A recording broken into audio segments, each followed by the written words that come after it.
Well, now it's time for the Last of Us. So, a little moment. I never played Last of Us games, okay? I never played Last of Us. I never played the games. I never watched the series. Nothing. I know nothing. I know that the first Last of Us is apparently a known masterpiece. But honestly, nowadays it just looks generic, way too generic for me. And the second one is apparently a flop, a big flop. And honestly, I saw that there was a few reasons for it. And the series is apparently a flop after flop.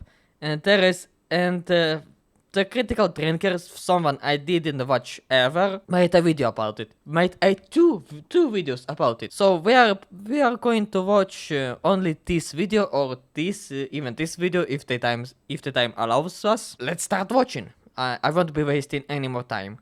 I've said before that I've always had misgivings about Season 2 of The Last of Us, because like anyone who played the game, I know exactly what it's leading to. And the first episode seemed to bear out a little. Wait a second. Did they? Ah, yeah. They just offed Joel. Bad idea. My concerns, a tedious slog through trite interpersonal dramas and angsty. I maybe didn't play The Last of Us, but I know what the characters look like, and this is not the face that would do. What was her name? Ellie, right? Her name was Ellie, right? Just what? Why did they pick this actress? Her face have no emotions, okay? This is a squished out face with no emotions at all. Just her face looks worse than mine, okay? And I have no face at all. How can you be worse than that? That's the question. That's the fucking question. Why? How? How do you pick the worst candidate for a role of an emotional kid? Why? Why do you do that? Why?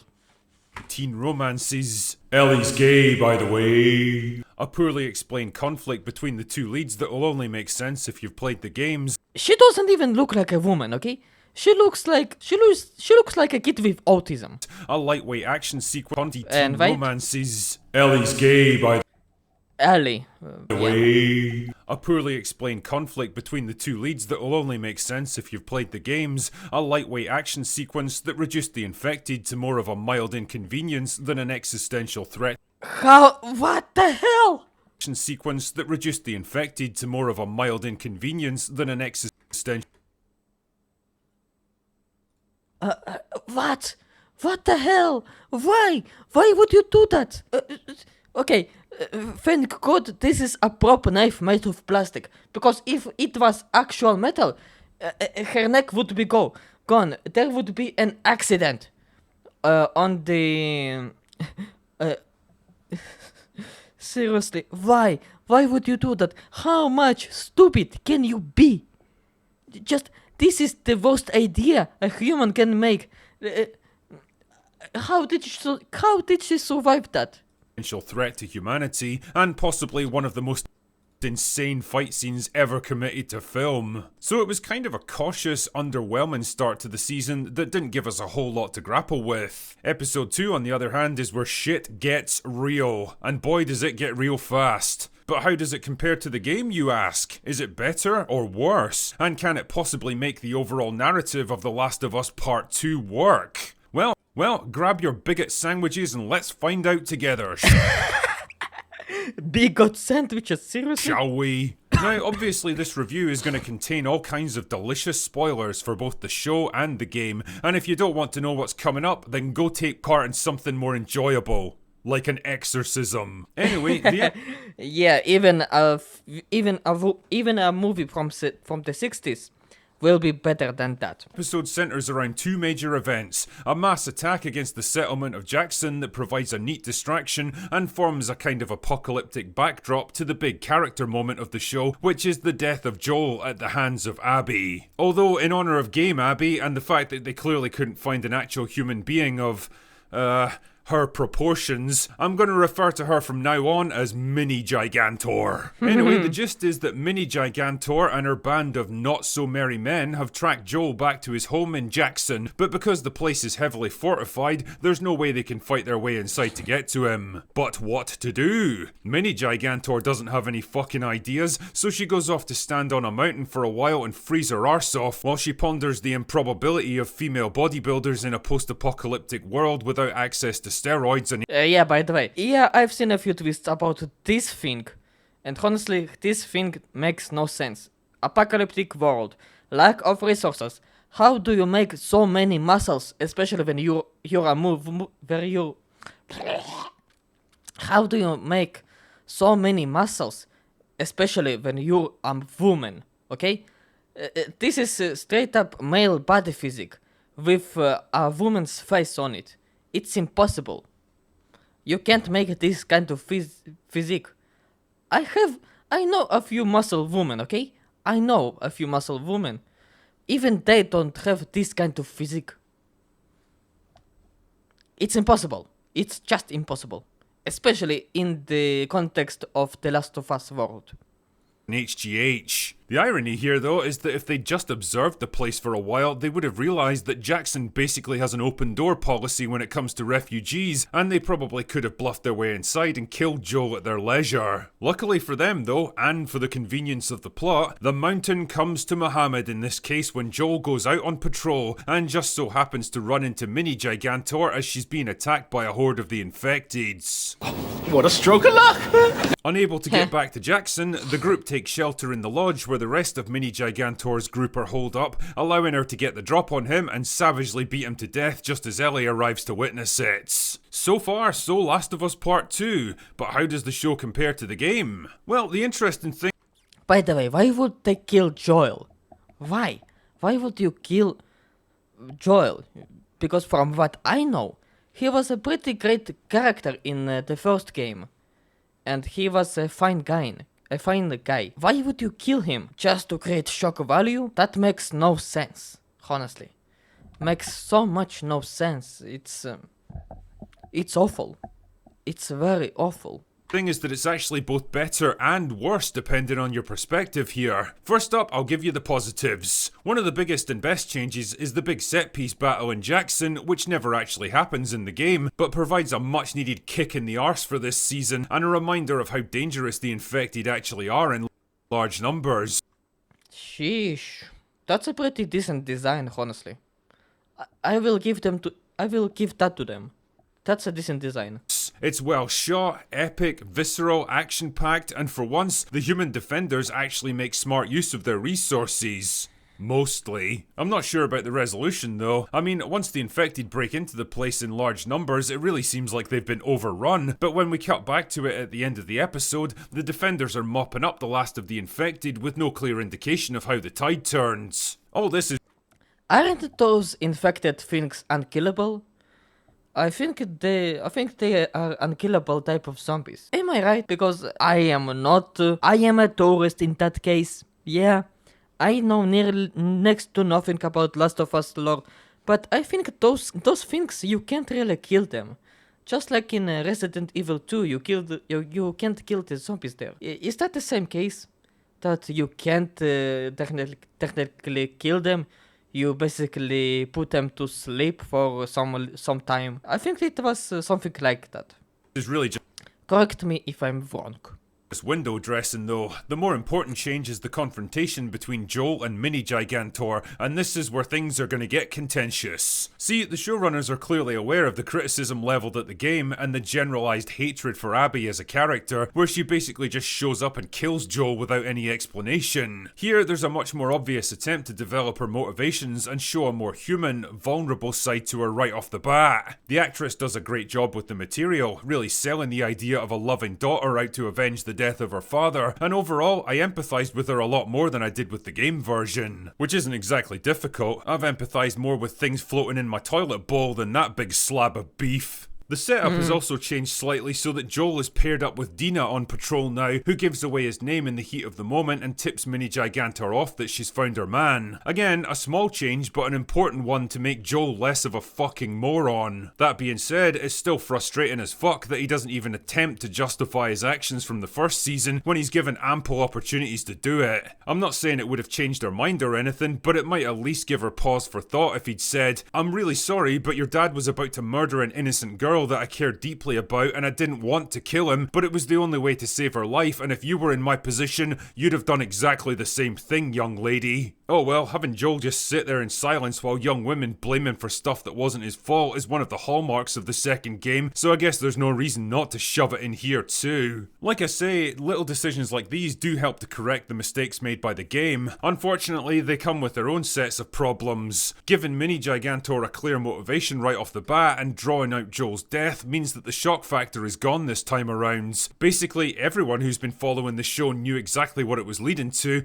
and so there's no element of surprise to his death now. It's just something we all knew was coming. Likewise, having a realistically proportioned actress playing Abby makes her a much more believable and vulnerable character now, which definitely helps the audience empathise with her. The downside is that Caitlin Dever is only like 5'2" and looks like she weighs about 100 pounds soaking wet, so how can I put this? She's not the most intimidating antagonist you'll ever see. In fact, most of her gang absolutely tower over her, so it's kinda hard to buy her as this hard-driving, intimidating leader that they'll follow to the ends of the earth. The bigger question though is, where exactly does the show go from here without Joel to anchor it? Much as Pedro Pascal has become a double-barreled meme for his habit of showing up in absolutely everything and being possibly the worst dressed man in all of What the hell is that?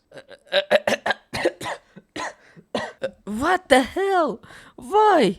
This is so... I dress up to work way better than this man to a show, okay? of Hollywood. One thing you can't deny is that he's a pretty good actor who brings a certain charisma to most projects he's in. Without him around, it's really up to Bella Ramsey to carry the show now and... Yeah. Just Bella Ramsey, the most squished face of Hollywood. Just... holy shit. Why? How did she get into Hollywood with that kind of face? This mini face of a... This is not even a baby face. This is straight up autistic face. Yeah, I'm calling it that way. This is autistic face. Okay? This face should not be in any Hollywood movie, especially if that movie or series is based on a game. There are so many people, even cosplayers, that look exactly like the game character they are cosplaying. Those would be perfect actors for the character. But no, we will take this squished face of a woman, of a kid, and put her in the series based on a game. This is so pissing me off.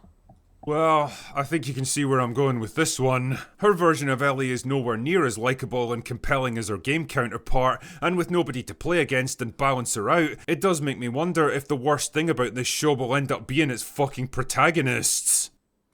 I don't know, man. I don't even understand. Does she have emotion here? What emotion does she show? Because the only emotion that she shows, it's honestly a stoned face. Stoned face. This is the only emotion I see here.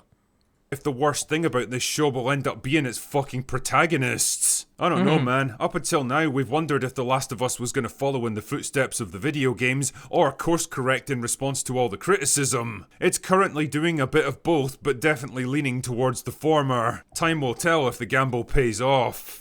Also, just a little reminder that there's about 10 days left to go on the Trial by Fire Kickstarter. We're well past our initial funding goal now, so we're pushing really hard in these last couple of weeks to reach our stretch goals so we can produce more and hopefully more ambitious and complex short films. So if you'd like to support independent film projects and make all our creative dreams come true, the link is in the description.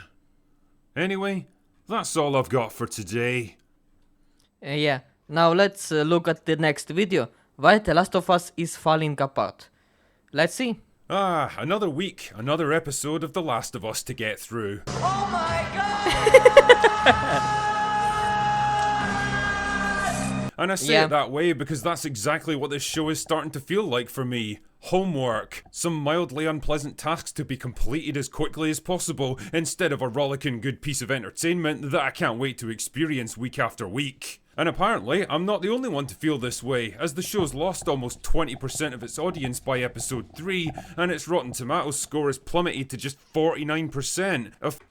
That's why you that's why you didn't have to kill Pedro Pascal, okay? Never kill the man who carries your series. Joel was carrying your series. You killed him, now you bear the consequences of your actions.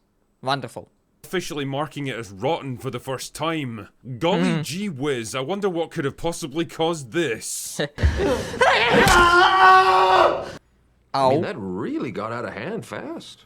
It jumped Yeah. up a notch. It did, didn't it? The thing is, almost everyone knew this was coming. Everyone who played the games knew that killing off Joel was going to put the show into a death spiral that it would struggle to pull out of, as the narrative Yeah. devolved into a grimly sadistic misery simulator where every major character dies or ends up broken and alone. Everyone who watched season 1 could have told you that Bella Ramsey's Ellie wasn't going to be able to carry a show like this without Pedro Pascal there to support her. Everyone knew this was coming, except for HBO apparently.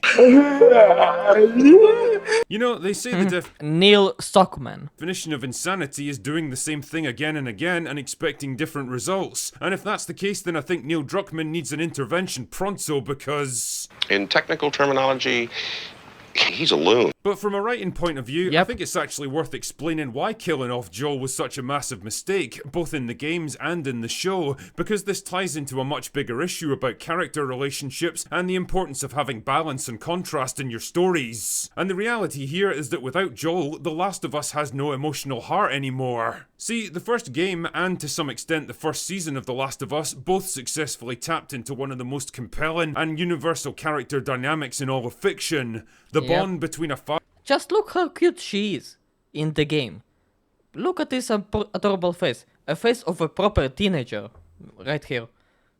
And I am saying this as a former teenager. I am 20, about to be 21 in a week literally. And this is a face I used to see nearly every day back in school. Seriously. This is a face of an actual teenager. Not this face of where is she? Not the face of... where the fuck is that? Here. Is that the face of a teenager? No. This is a face of an oversized baby. Okay? This is literally a baby face in a body that is 25-year-old. This is not a teenager at all.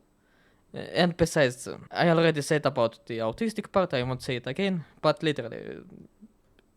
successfully tapped into one of the most compelling and universal character dynamics in all of fiction, the bond between a father and his daughter. Yeah, it was definitely an unconventional version of that relationship. Ellie wasn't really Joel's daughter, and they didn't even meet each other until she was an adolescent, but the all-important dynamic was still the same. Joel was the experienced protector and father figure, and Ellie was the young and vulnerable daughter that he had to guide, protect, and watch over. He was jaded, cynical, and pragmatic, hardened by a lifetime of tough choices and brutal survival, while she was idealistic and maybe a touch naive, eager to see the world without knowing much about how dangerous it could really be out there. Obviously, she was no match for him physically because he was a grown man and she was a little girl, and if anything, she's actually a burden on him at first. She doesn't know much about hunting or survival, she makes a lot of mistakes that almost get them both killed, and despite all her bullshit and bravado, she's actually pretty scared and intimidated by the world around her. It made for a great contrast, allowing them to spark off each other, provoke and challenge each other, and grow and develop in interesting ways. Because of Joel, Ellie gradually learns how to look after herself, how to survive in a harsh and unforgiving world, to the point where she even has to step up and become a protector for him when he's badly wounded. And because of Ellie, Joel's demeanour slowly softens as he warms to her and starts to see her as more than just a package that has to be delivered to a destination. He begins to see her as someone he genuinely cares about, a surrogate for the daughter that he lost 20 years earlier. Joel brings out Ellie's inner strength, while Ellie brings out Joel's humanity. In a neat piece of narrative give and take, they each fill gaps in the other's life. The show mostly managed to replicate this dynamic in season 1 despite its best efforts, and the reason I say that is that you can tell they did everything in their power to toughen Ellie up and break Joel down, bending the dynamic as far as they could possibly go without breaking it. The Ellie in the show was much more confident, assertive and capable right from the start, easily taking control of conversations and disagreements, rarely showing any fear of Joel or the world around them, frequently disobeying his instructions and mouthing off at him as if a 50-year-old man with a gun that she barely knows is the kind of guy you'd want to risk pissing off. TV Joel, on the other hand, is much less decisive, capable and stoic than his game counterpart, even at the beginning of their journey together. He suffers from panic attacks, he's starting to struggle physically and often seems to be at a loss for what to do next. He frequently gets flustered and outmaneuvered in conversations with Ellie, and he even defers to her when it comes to making decisions, as if a 12-year-old girl who's never been outside the walls of her hometown is the kind of person you should listen to in a life or death situation. Seriously? I hate so much about the things that you choose to be. The subtext here is that TV show Ellie has a lot less to learn from Joel than her game counterpart, that she needs him less. There's less of a contrast between them, so the father-daughter dynamic is weakened considerably. It's not destroyed completely, but it's far inferior to the game. And that's not even taking into account all the shameless political pandering the show indulges in. Communism. Nah, it ain't like that. It is that, literally. This is a commune. We're communists. Are you idiots? Commune. That means we are communist. You are so stupid. You're so fucking stupid. This place actually fucking works. You see, kids, if everyone just pulls together and does their part, communism really can work for all of us. To find out more about how you can get involved, contact your local political commissar now. Seriously? Tell that to USSR, tell that to China, which isn't even truly communist. Tell it to Cuba, fucking. Tell it to North Korea. Yeah, let's see how well they are doing. Still, it was enough to keep audiences happy with season 1 of the show. That, however, is gone now. Joel's dead, and instead Ellie is left with Dina to play off of. And well, that's a whole different dynamic that's considerably less interesting. Why? Because there's no contrast between these two characters. They're about the same age, the same gender, and roughly the same level of experience and competence. Even their personalities are broadly similar. Yeah, Ellie's a bit more serious and focused, and Dina's a bit more outgoing and playful, but there's really not that much of a difference between them. Joel and Ellie's relationship wasn't just a broken man and a frightened girl trying to find a way to connect with each other, it was a clash of different generations and worldviews. Joel, who still remembered the old world before the collapse, and Ellie, who was born into the new world but still has to experience it. Joel's maturity and experience versus Ellie's youthful passion and curiosity. Ellie and Dina don't have any of that because they're so similar, it's more like watching a person talking to themselves. Their scenes come across as flat, dull and tedious, and not just because the actors don't have much chemistry together. Neither of them has anything particularly interesting or insightful to say. They don't offer contrasting opinions drawn from different life experiences. They don't even have different physical capabilities that might offer some kind of contrast in how they approach situations. They're just two asshole teenagers meandering through the world, swapping shitty jokes and speculating about stuff that they don't really understand. And how can I put this?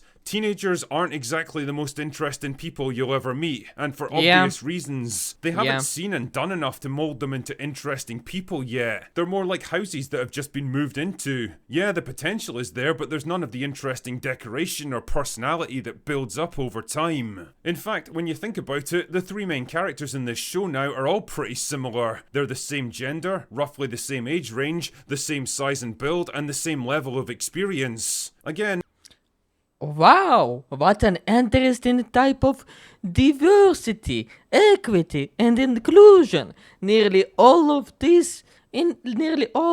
our characters are nearly the same ethnicity, the same type of people. I wonder, why is our show failing so much? Honestly, this shit makes me laugh so much of how retarded it is. This is golden. There's no real contrast between them, and so there's less to get interested and invested in. It also means that this show is badly missing gravitas. Like it or not, there's a certain kind of authority and charisma and command that only older men possess. Yep. Yep. I can say it by experience, by the way. Young guys don't have it and women don't have it, and when you erase it from a narrative, you'll lose that sense of believability and gravity that a show like The Last of Us is desperately striving for. It doesn't have it now, and you won't find it with characters like Ellie, Abby, and Dina. All of this is my long-winded way of saying that killing off Joel was a huge mistake in the games, and it's likely to be just as damaging to the TV show. Not only was it a shitty way to kill off such a popular character, but his death leaves behind a narrative hole that nobody else is capable of filling. They really did try the same thing as before, and surprise surprise, they got the same fucking result. And they really have no one to blame but themselves. Anyway, that's all I've got for today. Go away now. Yeah, I will go away from you, and I don't want to come back to you, Last of Us. Good riddance. What an awful show. And finally, women.